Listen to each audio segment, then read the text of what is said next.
उत्तर प्रदेश गृह सचिव डॉक्टर अनिल कुमार सिंह ने परिवेश को लेकर और समाज में युवाओं की स्थिति को लेकर खास बातचीत की। गृह सचिव ने खास बातचीत परिवेश को लेकर रखी। अब आपको सुनाते हैं। सबसे पहले आपका स्वागत है। इस समय जो परिवेश है, जो समाज का जो स्थिति देखने को मिल रहा है, युवाओं में जिस प्रकार का परिवर्तन देखने को मिल रहा है, संस्कार भी चलता हुआ नजर आता है, इसको लेकर क्या कहेंगे? भारत संस्कार प्रधान देश रहा है और इसमें संस्कार को ही सर्वोपरि माना गया है।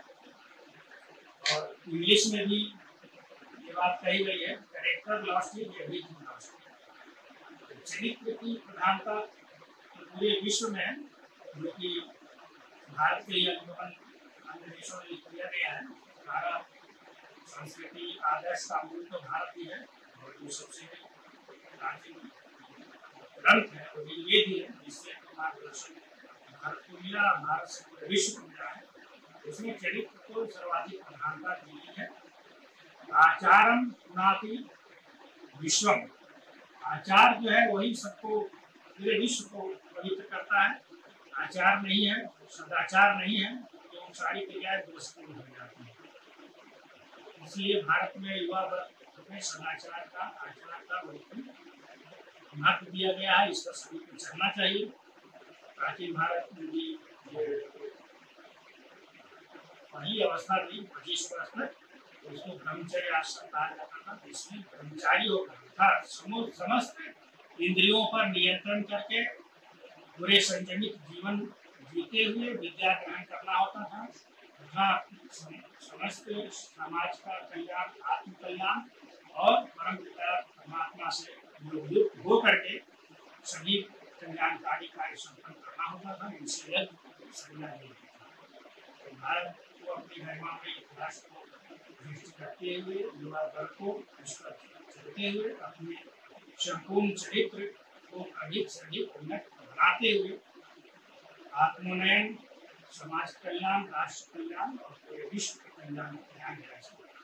जिस प्रकार युवाओं का देखा जा रहा है, स्थिति देखा जा रहा है कि त्वरित निर्णय लेने की क्षमता है, न उस पर किसी प्रकार की सोच है, न सोचने समझने की क्षमता है, आए दिन भाग की स्थिति बनने लगा है, इसको लेके क्या कहेंगे?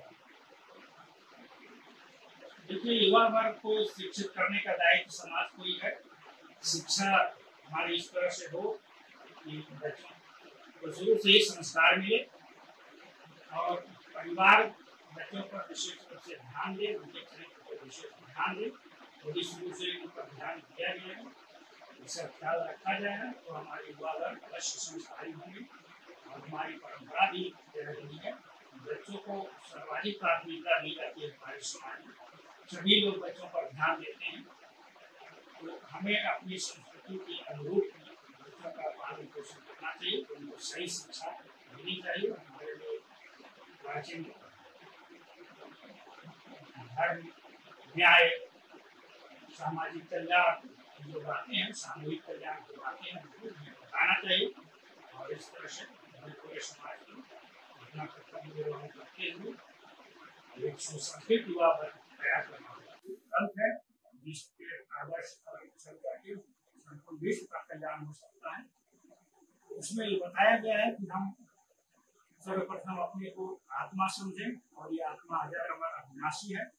आत्मा के जो गुण है, मूल संस्कार है, दिव्य संस्कार है, दिव्य गुण है, हम उनको स्मरण करें और गीता के मार्ग पर चले, कर्मयोगी बने। कर्मयोग के द्वारा ही हम अपने सारे कार्य संपादन करें। हर कार्य युक्त होकर के, योगस्थ होकर के आत्मा के ये सत्य है, ये माना जाता है कि जन्म सत्य है, मरण सत्य है। ये आम जितने भी नागरिक लोगों को पता है, लेकिन फिर भी जिंदगी में जिस प्रकार का भागदौड़ है, ये एक अद्भुत रास्ता तैयार कर देता है कि कम समय में ज्यादा लाभ, उसके बाद हम अपनी परिस्थितियों को कैसे बदल, क्योंकि उसको पता है कि जब मरेंगे तभी कुछ लेके ले जाएंगे। इसको किस नजरिए से? देखिए, ऐसा जो संपूर्ण अज्ञानता है, ज्ञान तो हमारा यहाँ साफ बताया गया है कि आत्मा अजर अमर अविनाशी है, एक शरीर छोड़ करके अगले शरीर में जाता है। जैसा कर्म करता है वैसे उसके पाप पुण्य बनते हैं, जो कि उसके साथ जाते हैं, उसी अनुसार अगला जन्म उस पर निर्धारित होता है। हमारा हम यहाँ तो करते हैं कि सब छोड़ कर जाना है, तो छोड़कर भौतिक चीजों को छोड़कर हम जाते हैं, लेकिन हमारे जो संस्कार हैं, जो हमारे पाप पुण्य हैं, वो हमारी आत्मा के साथ ही अगले जन्म में संचरण करते हैं और उस जन्म में हमको उस अनुसार आगे का आधार वो बनता है। यदि हम कोई भी गलत काम कर रहे हैं तो भले ही हम अभी इस लोक में तो हम बच सकते हैं, जैसे तैसे करके अपना तो लोग भले बच जाए, लेकिन उनका हिसाब किताब वो बाकी रहता है, जो कि अगली जन्म में उसको भुगतना ही भुगतना।